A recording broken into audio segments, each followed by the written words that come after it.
Did you know there is a place where lightning never stops? Let me tell you, the lightning lasts for nearly 10 hours a night, occurring up to 260 nights a year. The pace. You can witness up to 280 lightning strikes per hour.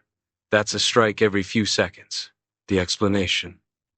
Because the lightning happens at extremely high altitudes within the clouds, or because observers are often far from the center of the impact, the sound waves, thunder, fade away before reaching the ear.